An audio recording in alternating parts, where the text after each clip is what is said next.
Здравейте, колеги геодезисти! В настоящето видео ще ви покажа как, използвайки IntelliCAD базирани софтуери, може да подготвите данните за трасиране на строителния обект. Първото нещо, което трябва да направите, е да поставите точките на местата, които ще бъдат трасирани. За целта ще използвам тези две шайби, за които са ми необходими трасировъчни данни. Командата, с която се вкарват точки, се казва Point.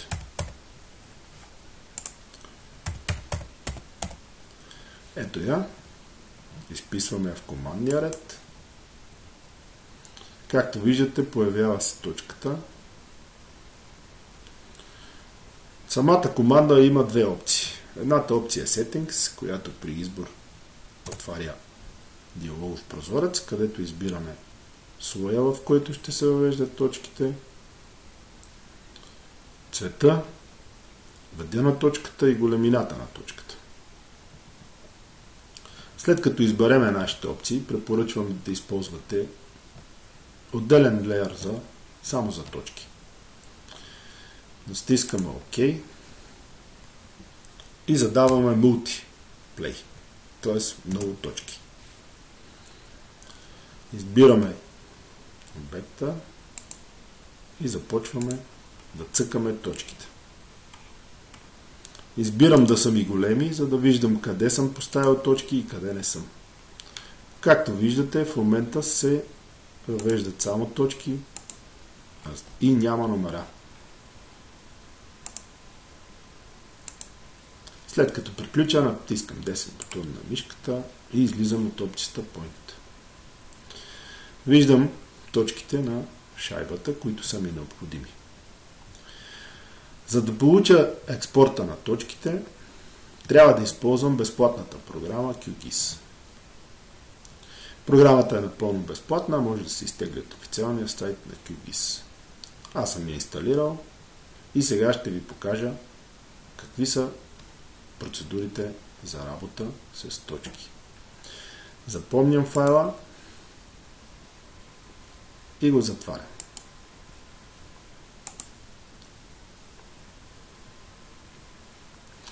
Избирам програмата QGIS.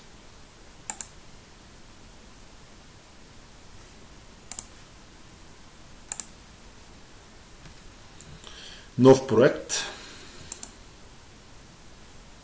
Въвеждане на точки.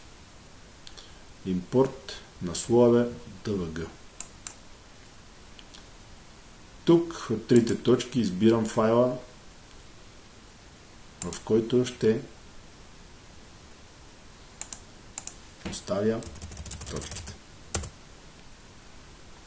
Point X. Избирам координатната система 2005 и избирам Source, т.е. DVG-то, от което ще зареждам. Това е файла, който току-що поставихме точките. Натискам Отвори и започват да се зареждат слоевете и компонентите в слоя. Тук съм избрал добави само инсъртнати точки. Изчаквам да се зареди.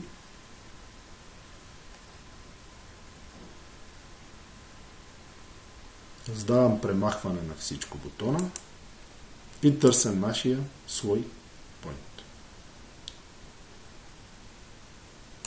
Ето го. Избирам Point и давам Добре. След като ги избрах, тук се вижда, че слоя Point е избран, с него има и други неща. Реално на мен ми е необходим Point. Штракам два пъти върху слоя Point. Тук, както виждате, пише без етикети. Натискам и избирам единичен етикет. След като избера този единичен етикет, тук ми казва стойност.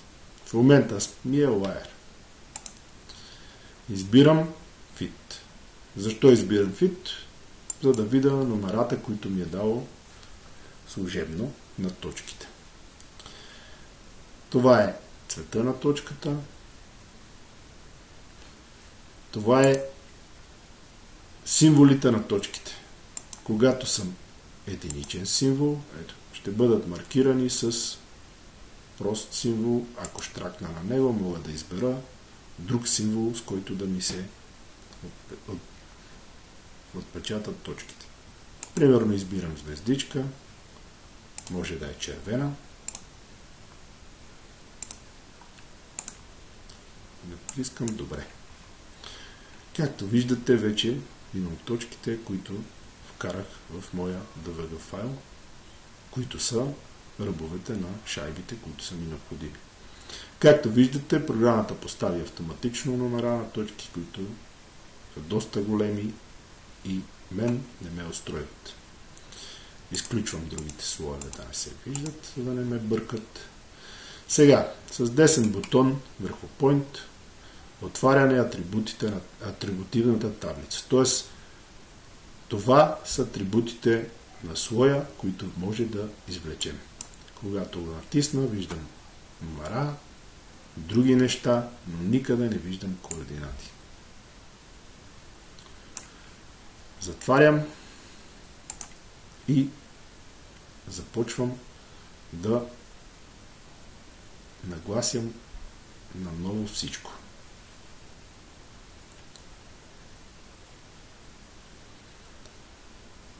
Как мога да изкарам от тези точки координати? Както виждаме графично, те си имат координати, но ние в тази таблица, която е създадена, не ги виждаме. Следователно, натискаме десен бутон и даваме експорт. При експорта даваме искам да го съхраня като формат CSV или разделител запетайка.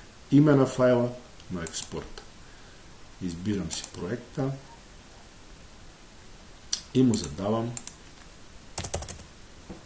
някакво име.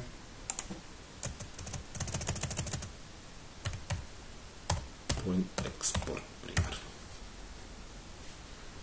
Запиши. Геометрия автоматично. Тук виждам геометрия. И избирам от геометрия, че искам X и Y на точките. Задавам добре. И както виждате, получавам нов слой. Point X. Ако изключа този, те не се виждат така. Ето тук ми показва, че проекта ми е експортиран. Натискам, отварям и първоначално виждам координатите, които са ми необходими на точките. Затварям тук.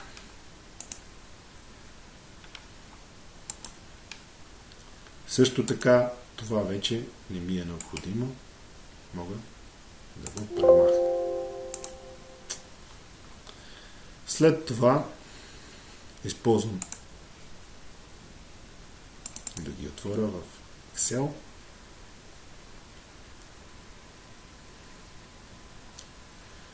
Оставям програмата отворена.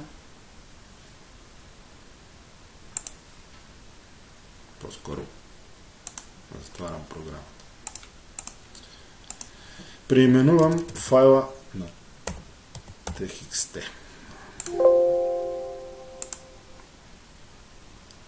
След това го отварям. Виждам, че имам излишни символи, които са ето тези кавички, които не са ми необходими. Избирам заместване. Тези кавички с празен. Замести всичко и оставят само запетайките. Запиши. След това отварям Excel. Отвори. Преглед. текстов файл.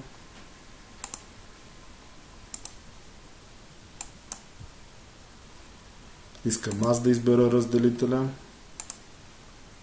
Запетайка. Готово. Файла ми е подреден. Тези не ми трябват. Изтривам ги.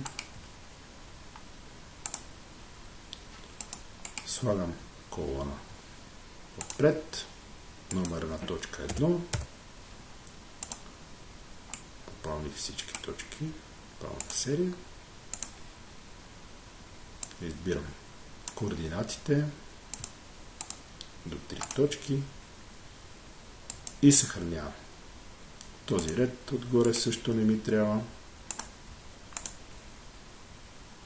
И запомням файла. Това е файла, който трябва да заредя в чертежа. Също така да го заредя в инструмента, с който ще работя. Тотална станция GPS или какъвто инструмент използвате. Затварям Excel. Тук проверявам точките. Всичко е наред. Първата координата ми е изток, втората координата ми е север. Затварям и преминавам отново в QGIS. Сега, за да мога да си вкарам новите точки с новите номера, избирам слой, добавяне на слой, добави разделител текстов слой. Избирам го. Тук имам име на файл. Избирам името на файла, който ще поставя. След това преминавам надолу. Ето ги координатите, които са се заредили от файла. Първото нещо е номера на точката. Избирам M полето 1. Поле X и Y. Значи в QGIS изток е X. Той се избирам изтока. Y е север. Избирам поле 3. Координатната ми система е BGS 2005. Добавям и отварям. Както виждате, се промениха знаците. Мога да спра старото поле. Виждам точките, но не виждам номерата. Щракам два пъти върху новия слой. Избирам вид, примерно кръстче, прилагане. На етикети отивам. Имам етикет, който искам да ми е по колона 1. Давам добре и получавам номерата на точките, които са ми необходими. Как обаче тези номера на точки да отидат в нашия чертеж?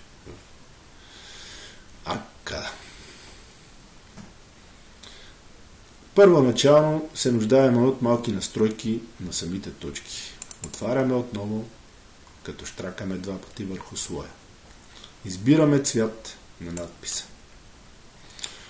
Препоръчвам и да изберете нещо друго, да не е черно, защото в AutoCAD или ActCAD самия десктоп е черен и няма да виждате нищо. Избирам примерно зелени. Давам добре. От размера. Избирам точките да са ми с големина примерно 5, но не точки, а милиметра, което е много важно при експорта. Задължително трябва да изберете милиметри. Форматиране. Не променям нищо. Интересуваме разположението на точката. Когато избера разположение, от падащото меню избирам отстъп от точката. Щракам. Тук виждам едно меню, в което искам точката да е в средата на надписа. Избирам среда, преглеждам другото и давам добре. Както виждате, точките се преместиха в средата на нашите надписи. Т.е. обратното, надписите се преместиха в средата на нашата точка.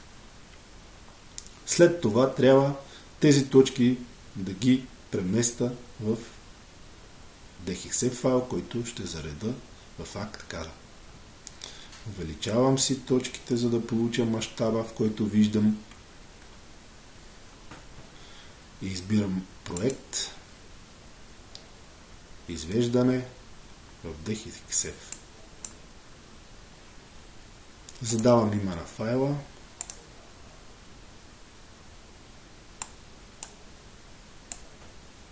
Примерно point export. Запиши симвология layers. Избирам. За да получа мащаба, необходимо е само да чукна един път. Ето, задайте текущия мащаб. Чукате и той се задава такъв, какъвто е бил в прозореца. Какво ще експортваме? Point export. Премахваме всички отметки тук и даваме добре. Програмата ни уведомява, че е записала файла DXF.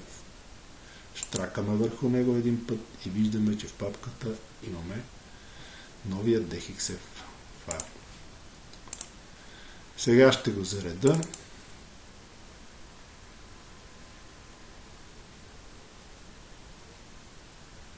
Изчакваме да се зареди.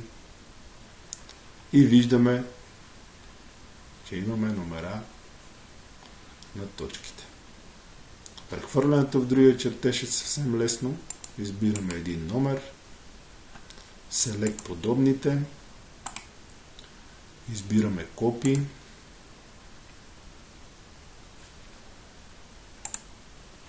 Отваряме чертежа.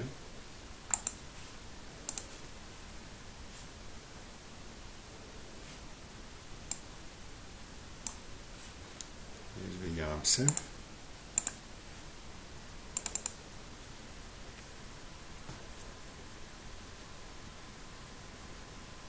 След като чертежа е зареден, десен бутон, клипборд постави по оригинални координати. Както виждаме, вече имаме номера на точките. Тъй като точките са прекалено големи, избираме отново Point, Settings и избираме големина 0,05. Както виждате, точките се смалиха. Можем още да ги смалим. Примерно 0,1. Идеално. Точките се виждат. Сега, когато вече се чертежа, може да запомним. Ако ги виждаме, че са малки, избираме, даваме селектирай подобните, командата Properties и от височина задаваме нова височина. Виждате как се променят. Може да ги сложим колкото са ни удобни, за да ги виждаме. Също така може да ги завъртим малко под някакъв ъгъл, за да се четат по-добре. Тук не е това. Rotation 20 градуса. Това е когато имаме големи цифри и се поставят едни върху други, да можем да ги виждаме по-лесно. Това беше урока, който исках да ви покажа.